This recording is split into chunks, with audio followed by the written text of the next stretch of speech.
तो प्यारे बच्चों, आज हम स्टार्ट कर रहे हैं चैप्टर नंबर 12 क्लास 5 का, और चैप्टर का नाम है the ages of machines. Chapter का इंट्रोडक्शन लेते हैं पहले। In the modern age we use machines almost all the times except when we sleep. पूरा दिन कुछ भी काम करते हैं मशीन की हेल्प से करते हैं, वो कोई भी मशीन हो सकती है। It is difficult to imagine life without machines. See, मम्मा सुबह सैंडविच बना रही हैं, माइक्रोवेव में फूड गर्म कर रही हैं, घर में चिमनी चला रही हैं, स्कूल जा रहे हैं, कार में जा रहे हैं, बस में जा रहे हैं, ये सब मशीन्स हैं। एंड जब आप शॉप कर रहे हैं अपनी पेंसिल, तो वो भी एक शॉर्पनर है जो मशीन है।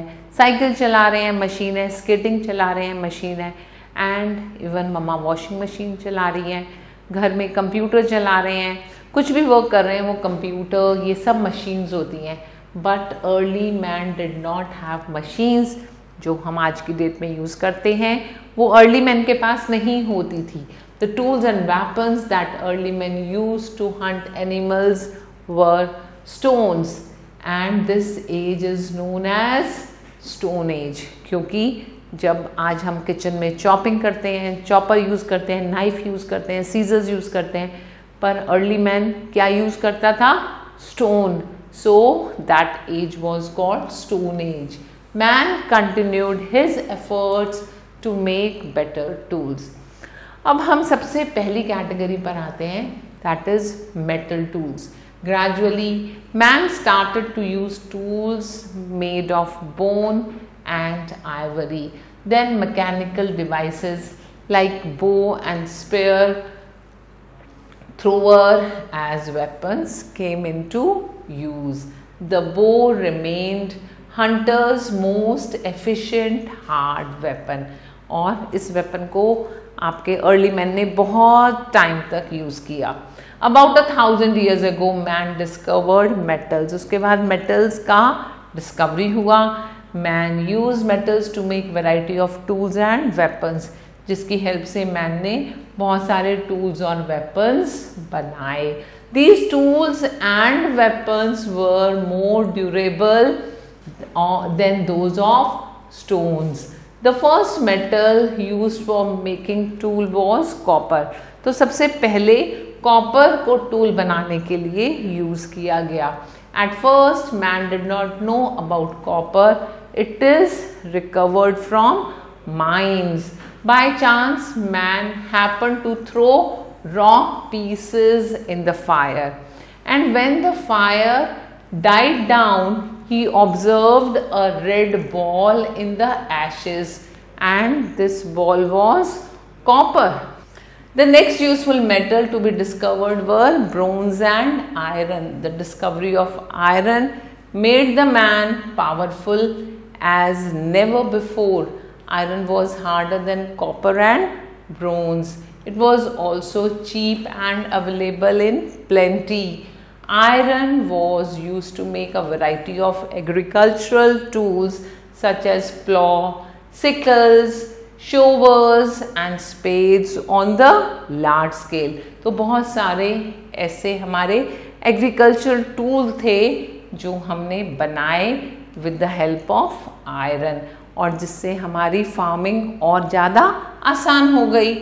Axe made of iron also made it possible to fell trees and clear jungles on the large scale, thereby making more land for agriculture.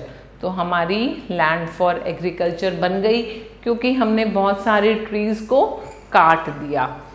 The machine age started with the invention of steam engine by James Watt in 1769. 1769 में James Watt ने steam engine बनाया। The steam engine was used to run different kinds of big and small machines. Soon petrol and diesel came into use to run the engines.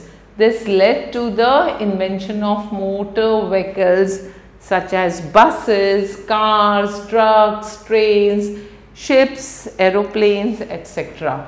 We have more to know. The period in which the use of metal started was called metal age. तो जिस as में metals का use होना start हो गया for making different tools, हम उस as को मेटल एज बोलते हैं। And the machine age started with the invention of steam engine.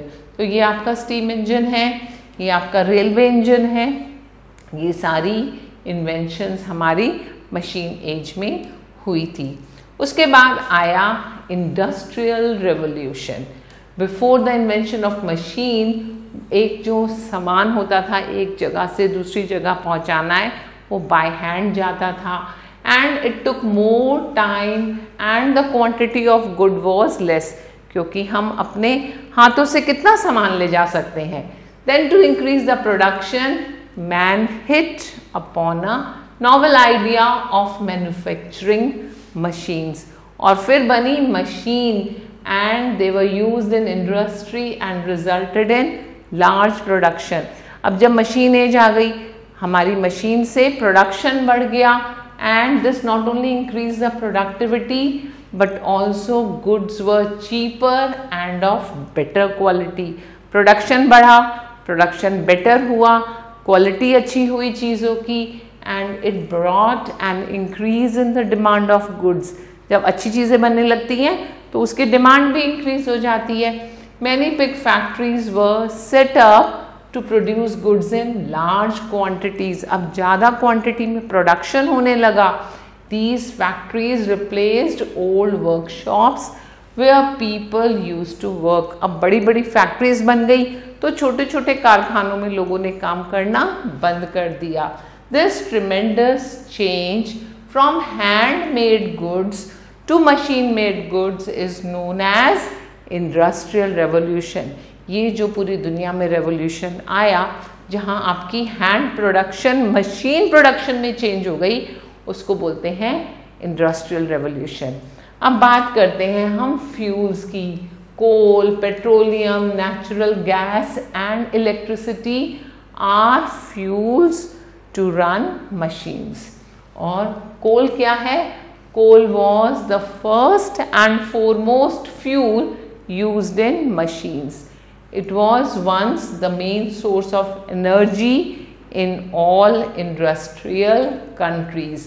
It is found in layers deep below under the ground.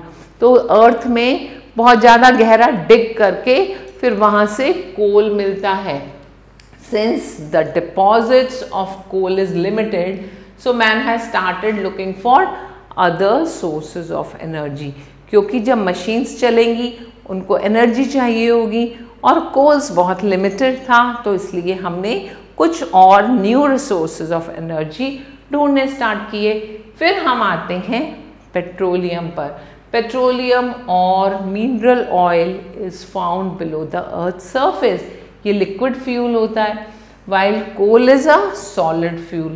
Petroleum is digged and recovered in same way as underground water is obtained.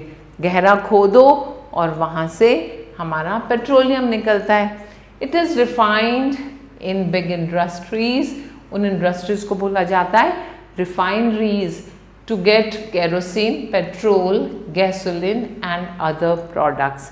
In 1876 एक German scientist थे, उनका नाम था Daimler. He invented the first locomotive machine that run on petrol.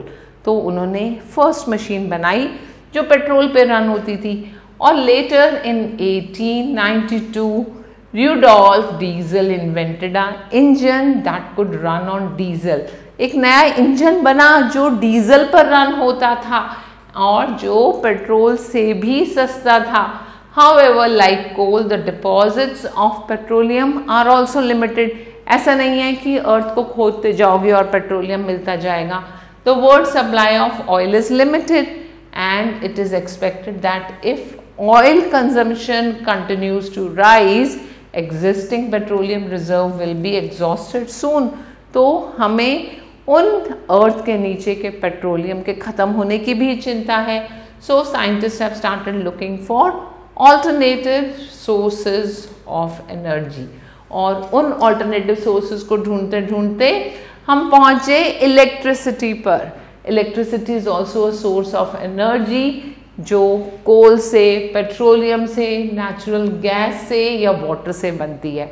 Electricity which is produced by running water, उसको हम बोलते हैं hydel power, या कई बार हम उसको हाइड्रो इलेक्ट्रिसिटी भी बोलते हैं। Dams are build across the rivers to store water in reservoirs, और उससे बनती है hydro electricity. There is an interesting story behind the discovery of electricity. अब ये देखिए, ये डैम है, तो इस डैम की हेल्प से यहाँ पर वाटर का फ्लो हो रहा है जिससे इलेक्ट्रिसिटी प्रोड्यूस होती है। It's credit goes to Netherland scientist who made a toy, और उस टॉय का नाम था लेडन जार्स। उसके 2 वायर्स थे, one inside the glass jar and another outside the glass jar. It produces sparks or a mild shocks. जब उसके wires को हम कनेक्ट करते थे तो उसमें स्पार्क या शॉक निकलता था। Benjamin Franklin, an American scientist, observed that the sparks in the glass were same as the lightning. ये यहाँ पर जो स्काई में लाइटनिंग होती है वो उसके साथ उसको मैच कर रहे थे कि ये तो वैसी ही लाइटनिंग है। And to prove this he made paper kite and tied it to a strong silk thread. He attached a piece of wire to it and at the other end of the thread he tied a piece of metal. और एक दिन क्या हुआ, when there was lightning followed by thunder in the sky, he flew the kite in the sky. बहुत ज़्यादा thundering हो रही थी, उसने काइट को फ्लाई किया। As expected, he received a shock. Sky पर लाइटनिंग हो रही है और उसको बिकॉज उस वायर के साथ यहाँ पर मेटल अटैच था तो उनको शॉक लगा। Then he touched the metal piece just after the lightning. It was confirmation of Benjamin's thought. इसका मतलब जो स्पार्क्स उस ग्लास में प्रोड्यूस हो रहे हैं और वो जो लाइटनिंग थी वो दोनों सिमिलर थी, and this led to the discovery of electricity. और उसने उस लाइटनिंग को उस ग्लास के अंदर जो स्पार्क था उससे रिलेट किया। Soon many scientists were finding various ways of producing electricity. और finally in 1800 an Italian scientist named Alessandro Volta prepared a battery to produce electricity, and this battery could not produce electricity on a large scale. Thereafter generators were developed to produce electricity on a large scale. तो इस तरह से धीरे धीरे new inventions होती चली गई। Then coming to alternative sources of energy, अगर हम wood, coal, mineral oil, natural gas and electricity की बात करें तो ये सब मेन सोर्सेज ऑफ एनर्जी होते हैं। Wood, coal, mineral oil and natural gases ये सब नेचुरली डेवलप होती हैं and their deposits are always limited. और डिमांड तो बढ़ती ही जा रही है बिकॉज हमारे हर प्रोडक्ट में एनर्जी की ज़रूरत होती है। They have been exhausting fast, there are non renewable sources of energy. तो हमें डर है कि ये बहुत जल्दी ख़त्म हो जाएंगे।